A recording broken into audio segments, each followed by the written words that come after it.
यीशु सहाय, praise the lord. नम्रता, विनम्रता मसीह जीवन का सुंदर गुण है। इसके शिक्षा के लिए पेड़ का उदाहरण दिया जाता है जो कि बड़ा सटीक लगता है। जो आज का वचन लूका 14:1-11 पद के अनुसार में हम इसे विनम्रता के बारे में भी हम चर्चा करने वाले हैं। इसमें देखने पाते हैं किसी पेड़ का डाली में जितना ज़्यादा फल फलता है वो उतना नीचे झुकने लगता है, और जिसमें फल नहीं होता ऊपर ही रहता है। वैसे ही जिस व्यक्ति का जीवन में अच्छे गुण भरा रहता है वो व्यक्ति उतना ही झुका हुआ या नम्र अवस्था दिखाई देता है। हालांकि इस दुनिया के लोग इस प्रकार के लोगों को ज़्यादा महत्व नहीं देते हैं, लेकिन परमेश्वर के दृष्टिकोण से ये बहुमूल्य होता है। यीशु मसीह ने आज का वचन में देखने पाते हैं शिक्षा कहाँ पर दे, एक फरीसी के घर में। असल में फरीसी यीशु को न्योता दिया था सब्बात के दिन में खाने के लिए। ये इस प्रकार का सोच सकते हैं कि यीशु को फंसाने का एक प्रकार का जाल बिछाया गया था। और इन्होंने क्या किया, व्यवस्थापक और फरीसी लोग यीशु को वहाँ बुलाने के बाद में एक बीमार व्यक्ति को भी हम वहाँ देखने पाते हैं। हम जान सकते हैं बीमार व्यक्ति को शायद उन्होंने ही वहाँ पर रखा ताकि यीशु मसीह सब्बात के दिन जैसे उनको चंगा करेगा हम उसके गलती को पकड़ लेंगे, क्योंकि सब्बात के दिन में कोई भी काम करना व्यवस्था के विरोध में था, इसलिए उन्होंने इस प्रकार का किया। लेकिन यीशु मसीह इनके चालाकी को जान गया। उस व्यक्ति को चंगाई करने से पहले सवाल पूछता है, क्या सब्बात के दिन में अच्छा काम करना यानी चंगाई काम करना सही है या नहीं।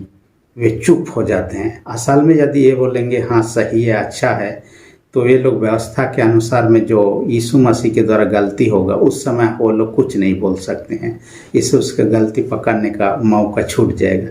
यदि बोलेंगे नहीं तो लोग जो वहाँ भीड़ उपस्थित है यीशु मसीह के चारों ओर, उनके सामने नहीं बोलना तो उनके लिए खतरा की घंटी है, इसलिए लोग चुप रहना बेहतर समझते हैं। और यीशु मसीह उसको छूता है। जलंधर बीमार से पीड़ित व्यक्ति था, और इस बीमार के व्यक्ति लोगों का कहा जाता है पेट में सूजन हो जाता है, फूलने लगता है, पेट दर्द होने लगता है और व्यक्ति बेचैनी से रहता है। इसलिए इस व्यक्ति को चंगाई करते हैं छूकर और वो चला जाता है। जो भी देखने पाते हैं यीशु मसीह इस चंगाई के बाद में देखने पाते हैं एक उदाहरण देकर उनको समझाने लगता है नम्रता का या विनम्रता के बारे में।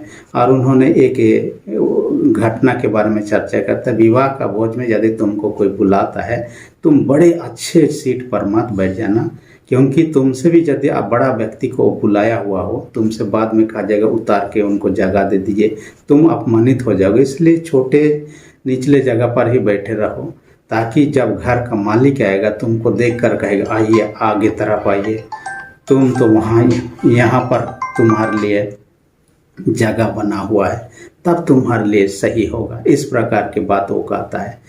और यहाँ पर जो देखने पाते हैं आज का वचन का शीर्षक मैंने रख दिया है फरीसी के घर में यीशु, फरीसी के घर में यीशु, और जहाँ पर शिक्षा देता है इसका और एक शीर्षक भी हमने दिया दया और नम्रता की शिक्षा, दया और नम्रता शिक्षा। इसके अंदर 2 पॉइंट पर चर्चा करेंगे। 1 से 6 तक हम लोग एक घटना जो सब्बात से जुड़ा हुआ देखने पाते हैं, और 7 से लेकर 11 तक दूसरे नम्रता के बारे में शिक्षा को देखने पाते हैं।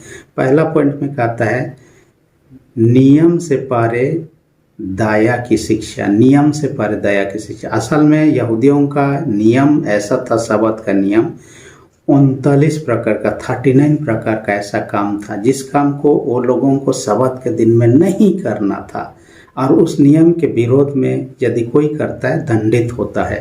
पुराने नियम में ऐसा भी बातों को हम देख पाएंगे। आप गिनती की पुस्तक में देखिएगा 15 अध्याय में एक घटना के बारे में चर्चा हम पाते हैं। एक जवान व्यक्ति सब्बात का दिन में लकड़ी फड़ने का काम कर रहा था। लोग उसे पकड़कर मूसा के पास ले आए, क्योंकि उस समय इसराइल लोग मिस्र देश से कनान देश के यात्रा के दरमियान में थे, इसलिए मूसा उनका अगुवाई कर रहा था। तो मूसा के पास लोग ले आए, उनको पूछा गया कि इसके साथ क्या करें।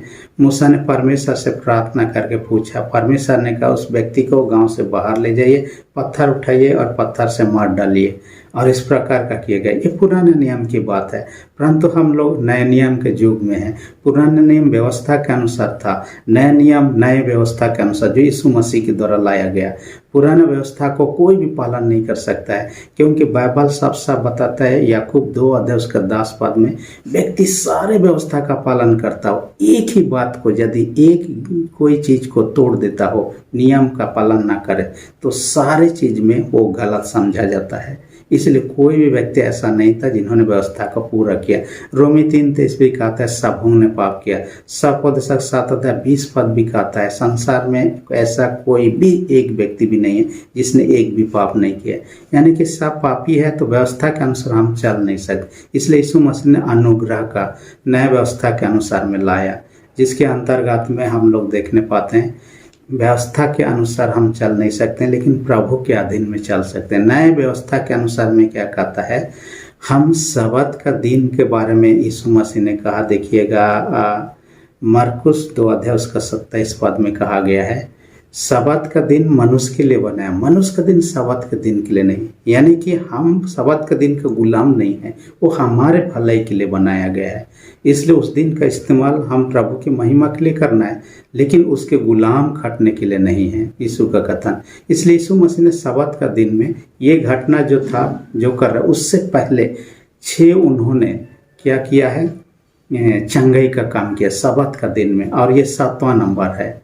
और 7 हम देख सकते हैं यीशु मसीह सबत का दिन में चंगाई का काम को करता है। और जब सबत का नियम के बारे में जब देखिएगा, हम लोग संडे स्कूल के दिनों में डॉक्टर मार्टिन लूथर का कैटेकिज्म से सीखते हैं।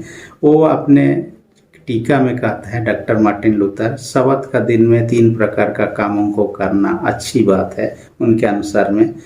पहला उन्होंने कहा धर्म का काम, जो कि गिरजा, विनती, प्रार्थना, समाज, संडे स्कूल, जो कुछ भी है इससे जुड़े हुए धर्म कर्म, इन सारी चीज़ों को। दूसरी प्रकार के बारे में कहता है प्रेम का काम, प्रेम का काम। पहला में देखिए कि धर्म का काम ये परमेश्वर से प्रेम से जुड़ा हुआ है, और दूसरा प्रेम का काम पड़ोसी से, दूसरों का भलाई से जुड़ा हुआ है। दूसरों का भलाई से जुड़े हुए जितने भी काम काज है उन चीज़ों का हम इन दिनों में करते हैं। तीसरी बात वो कहता है बहुत जरूरी है, और ये बहुत जरूरी काम का ही एक उदाहरण यीशु मसीह ने यहाँ पर दे दिया। यदि तुम्हारा कोई बैल या गधा कुआं में गिर जाता है सबत का दिन में, क्या तुम उसे नहीं निकालोगे? रहने दीजिए, सबत का दिन है, कल आने दीजिए तब निकालेंगे, ऐसा तो नहीं करते हो। वो किसी तरह बच जाए यही सोचते हो। यही बात उदाहरण यीशु मसीह ने दिया है। आजकल में भी हम ऐसा समझ सकते हैं, यदि उसी प्रकार का सोचा जाता और ना काम किया जाता। कोई व्यक्ति यदि बीमार होता है, एम्बुलेंस वाला कहता कि आज सबत है, मैं नहीं लूँगा हॉस्पिटल, तो व्यक्ति तो मरता। डॉक्टर बोलता कि सबत है, आज तुझे चिकित्सा नहीं करूँगा, ट्रीटमेंट नहीं करूँगा, तो व्यक्ति सीरियस है तो उसी दिन मर जाता। यदि किसी घर में आग लग जाता, फायर फाइटर लोग होते जो आग को निभाते हैं, वे लोग बोलते हैं सबत है, हम नहीं करेंगे, तब क्या होता? वो तो जल जाता। इसलिए इस प्रकार का नहीं। नए नियम काल में हम आते हैं प्रभु के लिए। इसका मतलब यीशु मसीह ने ये नहीं कहा कि हम सबत ना माने, प्रभु की संवर्धना ना करें, ऐसी बात उन्होंने शिक्षा नहीं दी। प्रभु की संवर्धना करना है, परंतु उसके गुलाम बनकर सबत का दिन के अनुसार नहीं रहना है। दूसरों का भलाई के लिए, बहुत आवश्यक कामों के लिए हमें करना है। इसलिए यहाँ नियम तो है, लेकिन उससे परे दया को महत्व देता है। दया, क्षमा, नम्रता इत्यादि चीज़ों को, या तो अनुग्रह के चीज़ों को हम नए व्यवस्था के अनुसार में ज़्यादा महत्व देते हुए देखने पाते हैं। दूसरा पॉइंट, पहला पॉइंट में हम और एक चीज़ को देख सकते हैं, पुनः नियम काल में इतना ज़्यादा कड़ाकड़ी नियम था। इसलिए लोग जब मिस्र देश से किनान देश जा रहे थे, देखिएगा सब दिन तो मना गिरता था, लेकिन जब सबत का दिन होता था मना नहीं गिरता। तो उस दिन चुनने के लिए जो जाता था, मना उनको नहीं मिलता था, पहले दिन ही डबल गिर जाता था, यानी सबत से पहले दिन। इसलिए उन्होंने सबत का दिन को गिनती किया, लगभग 2080 सबत का दिन पड़ा, और 2080 सबत का दिन को आप हिसाब करेंगे तो 40 साल का आंकड़ा बताता है, और उसके अनुसार में ये लोग काम किया। जो भी रहा वो पुराना नियम का समय में है। यीशु मसीह नए नियम के अनुसार दया को ज़्यादा ही महत्व दिया है। इसलिए आज हम भी कई प्रकार के जो नियम कानून जो बना हुआ मनुष्य के भलाई के लिए, मनुष्य को उसमें गुलाम होने के लिए नहीं। इससे जहाँ दिखाई देता है कि दया की ज़रूरत है, नियम तो ऐसा है, फिर भी यहाँ दया दिखाने की ज़रूरत है, हमें उसको महत्व देने की बात यीशु मसीह इस वचन के द्वारा कहना चाहिए। दूसरा पॉइंट में कहता है विनम्रता की शिक्षा, नम्रता विनम्रता की शिक्षा। इसके अंतर्गत में हम देखने पाते हैं एक मैरिज या विवाह घर का उदाहरण देते हैं। जब कोई तुमको बुलाता है तो बड़ा सीट में मत जाओ, क्योंकि विवाह के समय में आप देखिएगा जहाँ भोज होता है, चुमान होता है, वहाँ पर कई सारे सीट होगा। दूल्हा दुल्हन के लिए अलग होगा, माता पिता के लिए अलग हो सकता है, खास गेस्ट के लिए अलग हो सकता है, और पब्लिक के लिए अलग हो सकता है। ऐसे में यदि जाकर आगे बड़ा सीट पर बैठ जाएंगे, बाद में आपको भगाया जाएगा तो ये अपमान की बात है। इसलिए अच्छा है कि आप निचले सीट पर ही रहिए, बाद में आप भुलाए जाएं तो वहाँ अच्छी बात है। इस दुनिया में हम ऐसे ही हैं, हमें उस मालिक का आने तक क्या करें, नम्रता से रहना है। और मालिक बनकर कौन आने वाला है?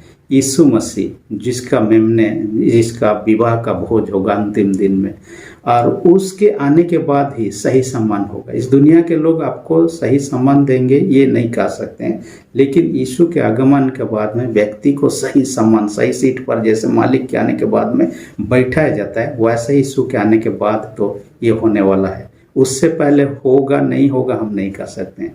लेकिन इसके विपरीत हम यदि ऊंचे पद पर घमंड होकर बैठ रहे हैं, नीचे गिराया जा सकते हैं। लूसीफर का एक उदाहरण देखिए, अपने आप को घमंडी समझा था, अपने आप को बड़ा बनाने का कोशिश कर रहा था, नीचे गिरा दिया गया, और जिनके कारण से आप उनका जो हालत है हम समझ सकते हैं, और एक दिन नरक में डाला जाएगा। तो हम ऐसा ना करें। यीशु मसीह स्वयं ही देखिए, परमेश्वर का पुत्र होकर भी एक गरीब घर में जन्म लेता है, गौशाला में जन्म लेता है, चरनी में उसको सुलाया जाता है, गरीब परिवार में पाल पोस कर बड़ा होता है। वो एक राज परिवार भी जन्म ले सकता था, ऐसा नहीं। यीशु मसीह अपने आप को एक दिन नम्र किया। एक सुंदर उदाहरण यीशु मसीह के द्वारा से ही हम सबों को दिया गया है। इसलिए यीशु मसीह ने अपने शिक्षा में, आप मार्कुस देखिए 7 अध्याय 13-14 पद में कहता है, मत्ती 7:13-14, सके द्वार से प्रवेश करो कहता है। सके द्वार मतलब छोटा सा द्वार।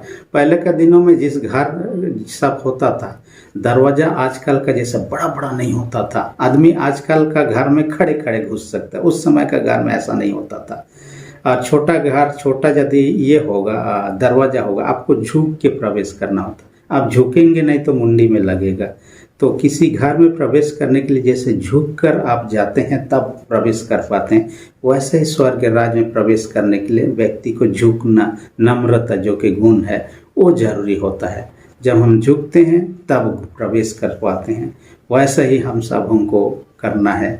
तो यीशु मसीह के माध्यम से शिक्षा देना चाहे। याकूब 4:10 पद में भी कहता है, जो अपने आप को दीन बनाएगा वो ऊंचा किया जाएगा। आज का 11 पद में कहता है, जो अपने आप को बड़ा बनाएगा छोटा किया जाएगा, छोटा बनाएगा बड़ा किया जाएगा। ऐसा साफ साफ कहा दिया।